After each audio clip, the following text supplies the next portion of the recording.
News, Errol Lewis. We have Washington Post reporter Abby Phillip and CNN political analyst David Gregory. Great to have all of you. Abby, I'll start with you since we were just having this conversation. Donald Trump says he's going to ban lobbyists from serving in the White House. Isn't that already a law? It is. I mean, he's basically just extending a policy that has been in place throughout the Obama administration. President Obama started that. Right. And he's continuing it, which, you know, I mean, to his credit, he doesn't have to do that. Wait a minute, but lobbyists can at the same time be a lobbyist and serve in the White House? Well, not right now, but he's continuing the policy of preventing them from doing that. And I mean, he didn't have to do that to begin with. And I think there were a lot of people in the federal government who had complained that, hey, like, you know, you got to have lobbyists. They know what they're talking about. But, you know, for the drain the swamp policy, I think this fits in. And what he's doing is also extending the term after they leave the White House, which they can't lobby, so they can't make that money. But David Gregory, you know, I feel like going after lobbyists is an easy target, right? I mean, who's going to stand up for lobbyists? It's like rooting for the Death Star.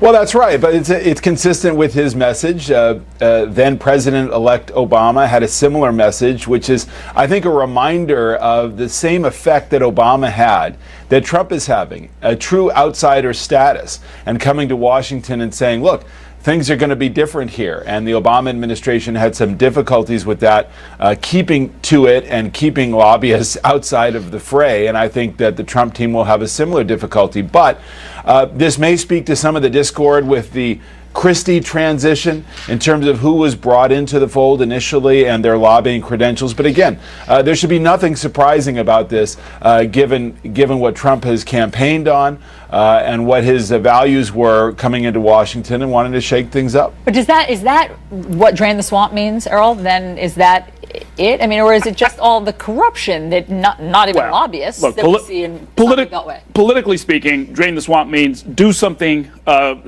to push back the influence of the lobbyists. And so you can do that a number of different ways. And so in this case, you have, you know, one particular configuration. Now, you know, does that mean lobbyists are going to be absent? If you have lobbyists running your transition committees, which is what Donald Trump has, and they are going to sort of set the framework and hire all of the people, maybe their work is done and they don't need to actually, you know, dirty their hands with actually serving in the administration. They've picked all the people who are now beholden to them to have those jobs in the administration. And there are different kinds of swamps, aren't there? There's a swamp that's filled with lobbyists, and then there could be a swamp. You could conceive of a swamp filled with family members, couldn't you? Because now there is this continuing notion that Jared Kushner, the son-in-law to Donald Trump, will end up in the administration. The Wall Street Journal has a fascinating article this morning which goes into great detail saying that Kushner could end up with a senior advisor role within the White House, which would be unprecedented, which some people say is against the law, although others say that the president himself would not be beholden to these nepotism laws. Still, it would be a big deal to have a family member serving in a senior role like that. Right. I think lobbyists are one thing, and it's the easiest thing for average people and just sort of like rank and file Americans to understand. But there are a lot of other ways. There's family members, there's Wall Street. I mean, we're talking about potentially senior officials who are coming straight from Wall Street into the Trump administration, and the Kushner influence is very real and very significant right at this moment. He is the driving force of a lot of these changes we're seeing in the Trump transition, and I think that is a key signal that he's not going away anytime soon. They will try to find some way for him to continue to be a part of. But clearly, they're going to have to. They'll have to deal with ethics laws. They'll have to deal with nepotism laws, and I suspect, you know. They will deal with that if he doesn't take any money, for example. Maybe then that's one the way loophole, right, that. David? I mean, if he doesn't take any money, then the nepotism law doesn't apply, and he's not even a blood relative. Right. And look, I mean, I actually don't think it's that unusual that an incoming president would want somebody that he really trusts, who has been a major advisor, and clearly Kushner has been throughout this, throughout the campaign, and now in the early point of this administration.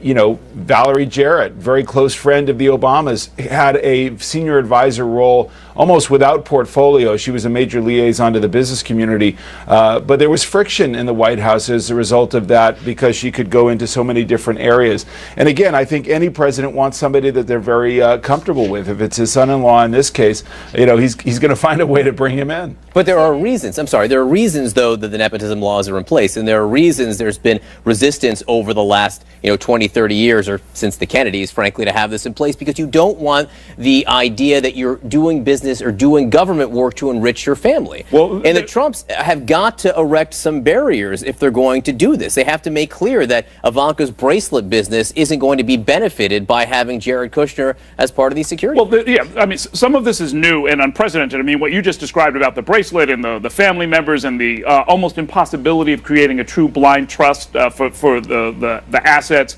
of this particular president-elect, that's uncharted territory. That's a whole other category. But everybody should, anybody can Google 5 U.S. 3110 and look at the anti-nepotism law, and it very clearly says that it applies to sons-in-law, right? So he cannot be an employee of the president. But what if he doesn't take any money? Well, the money is not even the issue. It's not. It doesn't have anything to do with the salary. It says you can't even appoint him to various commissions according to the law. I mean, it's really pretty crystal clear. So then how do they get around it? On the other hand, you can have the president has the right to get advice and counsel from almost anybody in the world without regard to security clearance or anything else. And so he can have his son-in-law or anybody else give him all kinds of different advice, but. Very much as you said, like with Valerie Jarrett, it would be somebody sort of without portfolio, kind of floating around, who can sort of talk to the president and give him advice and counsel. If he wants more than that, meaning running an agency, having dozens or even hundreds of employees and sort of making themselves felt in that way throughout the government, that's off limits for family members. The argument here is that I think that we'll probably see this from the Trump camp, is that you're not going to ever stop the president from going home and consulting with his spouse about what's going on in the world and what's going on with his policies in the White House. And I think that we'll start to see this argument coming from Trump camp that, if Jared Kushner is advising his father-in-law, talking to him about the world, talking to him about broad strategy issues, there's no way that a nepotism law can prevent that from being the case. Winning lets you do a lot of things, right? Winning the White House gives you wide latitude to get a lot of stuff done that you want. It also gives you the latitude to meet with people who you may not have liked very much or may not have liked you very much during the campaign. If you look at the list of people visiting Trump Tower today, there's one name that pops out.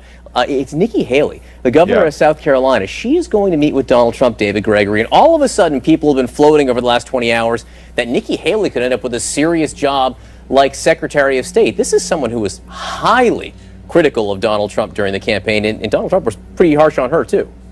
Yeah, well, I think this should be viewed as a positive sign. I mean, the politics is over. The campaign is over. Now it's time to lead. I think that Americans, no matter their political stripe, should be pleased to see that Donald Trump is thinking about his political opponents as well as his friends, is thinking a little bit more about diversity instead of just white men around him, and is looking into the pool of talented governors around the country who actually have executive experience. I mean, this should be a reassuring sign for skeptics of Donald Trump that he is going to people who are qualified for positions to serve in his government. Now, again, former governor, she'll be vetted, she'll be scrutinized in terms of views of the world and how she might be a Secretary of State. But again, as a sitting governor with executive experience to run a major part of the government,